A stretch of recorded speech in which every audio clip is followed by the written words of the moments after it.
Welcome back to the channel of Truth, Trust and Transparency. Today, again, I'm answering another one of your portfolio questions. And sometimes, guys, the numbers and the universe just aligns to make a very, very, very nice plan. And I'm going to go through it now to show you guys what it is.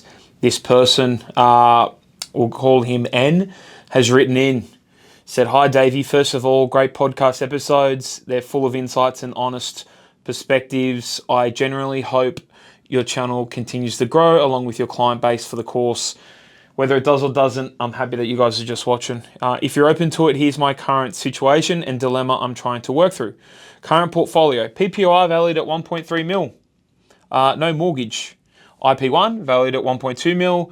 6-7K loan, 5.72 interest rate, renting at $800 a week. IP2, 575, full loan at 575 at 5.65% interest only, renting for 410. Option 1, sell the PPR, move into IP1, convert it into the new PPR, pay off IP1's full 670K loan, pay down IP2's loan by 275, leaving 300K interest only balance, so it becomes neutral, slightly positively geared. Use your remaining funds to purchase IP3 with a sizable deposit, so it's also neutrally or positively geared. Outcome, low or near zero holding costs, leading to a low stress lifestyle. Option 2, sell the PPR, aiming to net 1.3 mil, move into IP1, convert it to the new PPR, continue paying off its existing loan, use the sale proceeds to buy land and build a new home in a desirable Perth suburb, costing around 1.3 to 1.4. Goal, pursue faster capital growth through a premium location and new build. Option 3, what can you recommend? Now, chatting to Neb, who wrote this question, he said, we're new to Perth, 2 years, they're New Zealand citizens, not gonna hold that against you. Super is quite low because they've only just sort of moved over here and started. Combined income, 180, moving up to 200. Long-term goal is to own 2 properties mortgage-free and live off those while living overseas where cost of living is cheaper. So passive income to be 80 grand gross. And by the way, Arsenal fan here too. What an absolute legend. Couple of things that for Neb and for everyone else watching. What's interesting to me is saying that long-term goal is you want to travel around the world and just have the fully paid off goals. However, it's this idea of needing and owning the PPR. There's no use having the PPR if you're going to go live overseas for an extended amount of time. You've got a house that's sitting empty. I also don't like the idea of moving into properties, converting them to PPORs. The reason is, and again, as I said at the start of these videos, not financial advice. I'm not a financial advisor. I'm not an accountant, not a mortgage broker. And you need to talk to those 2 people, good mortgage broker and good accountant. But your issue, and I get the thinking behind it, but when we buy IPs, we buy them to purchase in the best suburb possible for the money at that point in time. When I buy a PPOR, it's where I want to live. The 2 aren't necessarily or really ever going to be the same thing. Rarely will they be the same thing.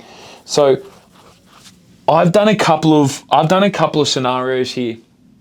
Again, it sounds like you're convinced that you're going to sell off the PPOR, and I think just running the numbers on the rest of the portfolio is probably a good idea if you want to live abroad in the short term. Now, speaking again to Neb, he said he gave me a 5-year timeline to get to a $80,000 passive income. Watch how I do that. So first and foremost, Neb, the good news is I can get you to that in 2 months less, or probably by February next year. Pretty easy. We're going to sell the PPI. Now I'm going to assume that you can sell it for 1.31, just so that extra $10,000 that you can get or $20,000 will cover your selling costs. But let's say you come out of this with $1.3 million in cash. You could straight away go and buy a commercial property at $1.3 million, all in cash, so you have absolutely no mortgage whatsoever, returning a 6.5% yield. Remember, commercial, the tenant pays all the outgoings, you don't have to do anything. That is going to bring in $84,000 a year, $84,500 a year. The good thing about that is as well, it would be likely that you would have a rental increase of about 4% with CPI per year, which means every year, the first year it's going to go up $3,380, and then after that it's obviously going to compound and go up a little bit more each year. But that's what can get you to your goal, and you can do that, sell the PPI and get into that in a few months. Pretty easy.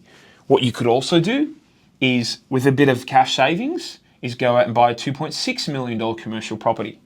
Or you could also buy a $2.6 million commercial property at a 6.5% rental yield, would bring in a rent of $169,000. Now, obviously, we've only got a 50% deposit. There's some other purchasing costs that I'm going to assume that you make in cash, call it stamp duty, conveyancing, legals, and all that kind of stuff. Here's the thing, though. At 1.3 mil, 1.38 mil of debt that you're going to have is going to cost you 78 grand a year, right? Meaning you have 169,000 coming in, you have rent, you have 169,000 of rent coming in, you have costs of 78,000, meaning you're up $91,000. The benefit of buying a slightly bigger property, again as well, if these two markets do 10% in growth, you make 130 grand there, or you make 260 grand there. A rental increase at 4%, instead of being 3,380 in the first year, is going to be 6,760. Now, it depends on your risk appetite too. Obviously, you get more money here, but then if this property does go empty after the lease or whatever, you have $78,000 per year cost. I don't think that's a big issue. Call it 80 grand. That's going to be $20,000 a quarter in rent. So if you were to hold 1 year, you had 170 grand, and then it went empty for 2 quarters, it'd only be 40 grand. You'd still have a surplus. So not an issue, but a way that you can go out and get that goal and travel the world quite quickly. Here's where else my mind leads me to. Again, we sell the $1.3 million PPOR. These two properties we're going to leave to bake because we've purchased them a few years ago, and as you guys know watching my channel, we want to give property as long as possible to be able to grow in capital growth before we sell it. Neb's given us 5 years here. So I said, okay, well, let's split up 1.3 mil and let's buy, because that's cash. It's not equity. This is an example of a property where you've used equity to purchase, and I always say it on my channel, it's quicker to scale, but it also, you got to deal with this per year then, $21,000. So I said, okay, well, if I split 1.3 mil across 3 properties, it means that we could put down 25% deposits on a $700,000 property, and we'd have plenty of change. Now watch what we do. We buy a $700,000 property. We'll put down a 25% deposit, which is 175 grand. We've also got all those other costs to buy that property, stamp duty, legals, and all that kind of stuff, but we have more than enough when we divide it by 3. Meaning we're left with a loan of $525,000, and expenses, once we work out the interest rate and then we add on about a 10 grand buffer, is $36,000 a year. Meaning we would need to find a $700,000 property at about a 5% at a 5% rental yield to break even, right, to cover costs. Then, with the rest of the money per property, we're going to spend $200,000, and we're going to put a granny flat down in cash. Why are we going to do that? Because from the get-go, that property is going to bring in $25,000 a year positive income on that granny flat, not even including depreciation.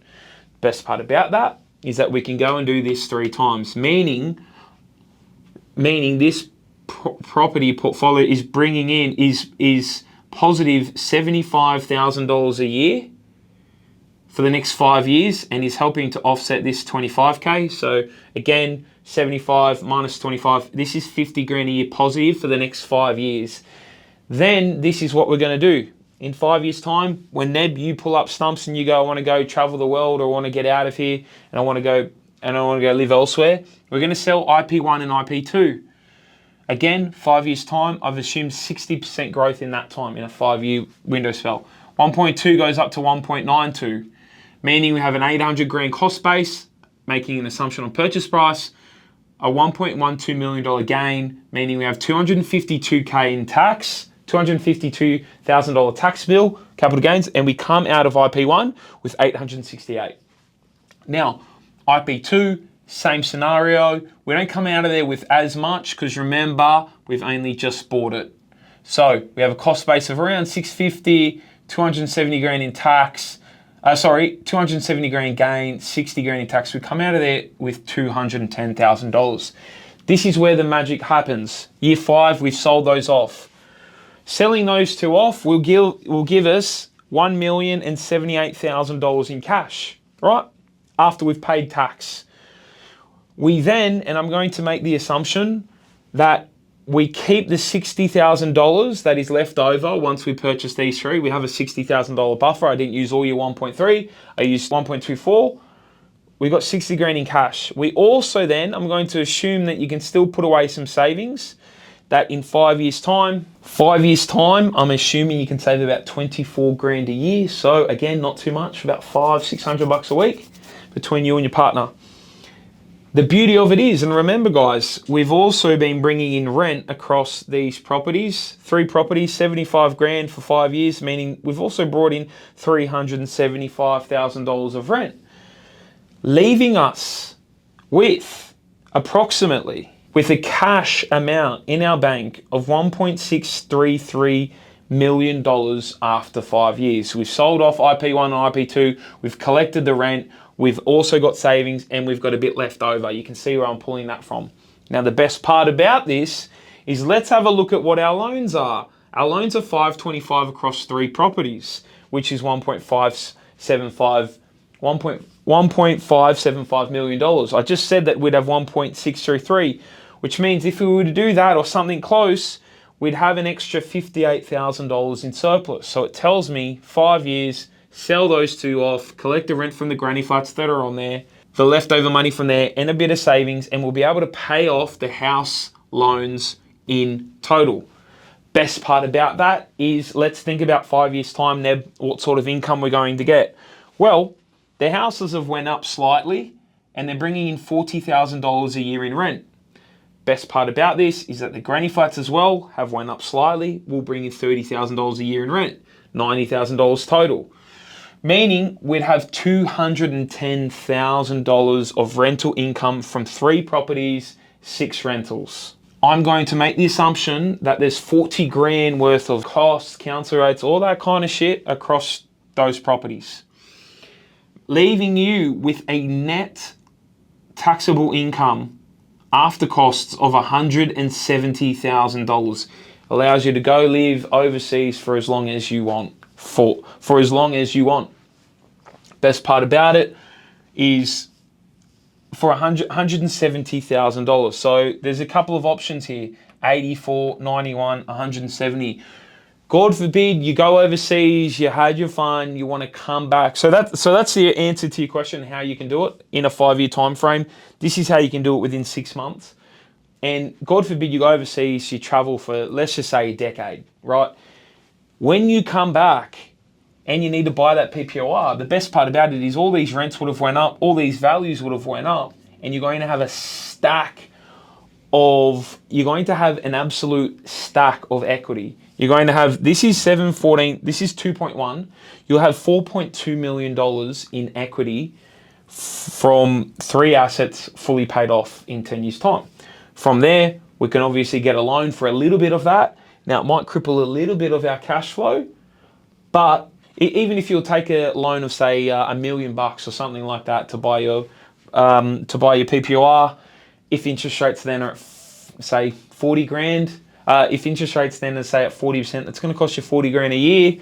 By then, the rent's probably up over, you're earning 200 grand a year net. So it's taking off about a quarter of that, but it's not the end of the world, because then you have all these rental incomes that you could potentially pay off that PPOR. So, and you wouldn't have to worry about a mortgage or anything like that because your rental income covers it. So, Neb, my fellow Gunners supporter, that's what I see for you. That's one option. Again, not financial advice by any means, but a couple of things to consider if you want something short-term or a little bit longer term. We are also moving on the subscribers front, guys. I'm trying to get this figure down to 0 by the end of 2025. I've got 532 subscribers left. I've been posting every single day for the last 150, 160 days straight. I'm posting till the end of the year. So if you got value from that, or you want me to crunch some numbers, send me a message on Instagram at Davey Hamilton, or would appreciate it if you can share it with someone to get value, or subscribe so I can hit that goal. Apart from that, I hope you guys enjoyed it, and I'll see you tomorrow.